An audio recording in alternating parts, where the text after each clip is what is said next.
But what does sustainability mean on a personal level? Today we are going to evaluate how sustainability applies to every aspect of the wellness wheel. Hope is a campus dedicated to respecting and caring for the world that God made and said was good. That being said, there are a number of ways Hope tries to make sustainability and creation care an easy, everyday part of students' lives. On Hope's campus, recycling is available in every residential room, as well as academic buildings.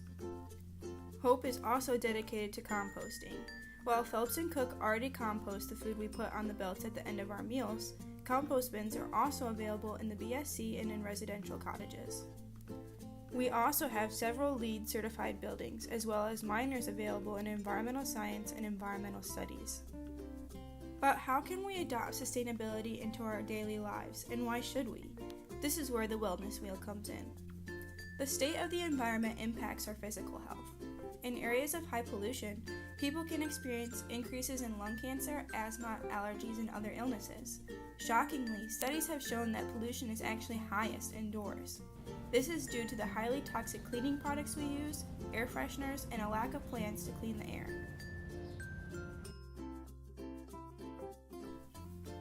One way you can improve the air quality in your personal living space is keeping plants such as aloe vera, spider plants, snake plants, golden pothos or devil's ivy, English ivy, Warnick drecknia, Chinese evergreen, heartleaf philodendron, or peace lilies.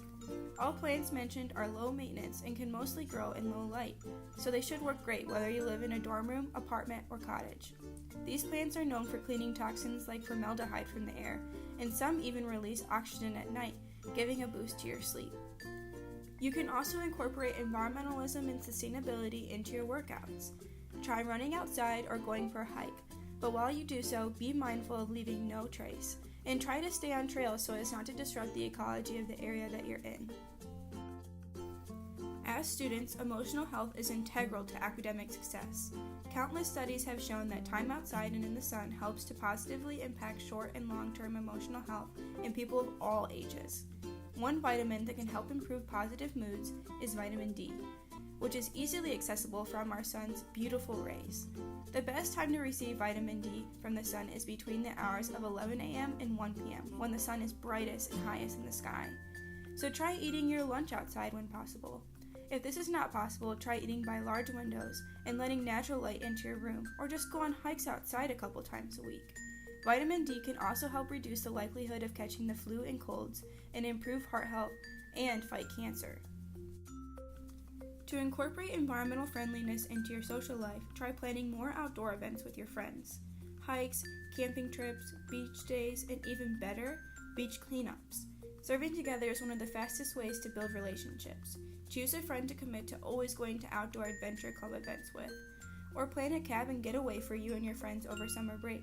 Just make sure you are mindful of wherever you go by avoiding littering, disturbing wildlife, or any other practices that may be deemed harmful. The great outdoors is also a great place to practice spiritual wellness. When God made the earth, He said it was good. Spending time in His great creation helps to remind us of His goodness and greatness. This can render us awe-inspired and move our relationship to the Creator to new heights. Some outdoor locations are also ideal for meditation, prayer, and prayerful journaling. When you start to feel overwhelmed, retreat to a quiet place outdoors to listen closely for God's voice. He's always present, but sometimes we are too noisy and busy to hear Him. You might be asking what financial wellness has to do with caring for the environment, but they actually relate quite a lot. One of the best ways to practice environmental friendliness in the realm of finances is to address our patterns of consumption.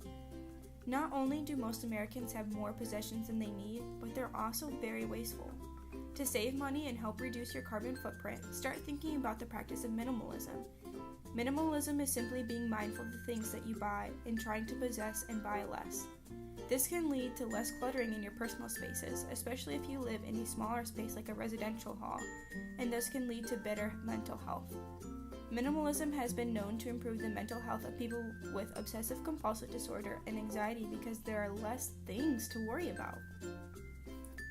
To begin practicing minimalism, simply think more before you buy something. Do I really need another coffee cup when I already have 3? Would it be easier for me to read this book if I bought it as a Kindle or ebook copy as opposed to a physical one? Do I need more than 2 of the same kinds of pen? If you really want to save money, look into zero waste and low waste lifestyles.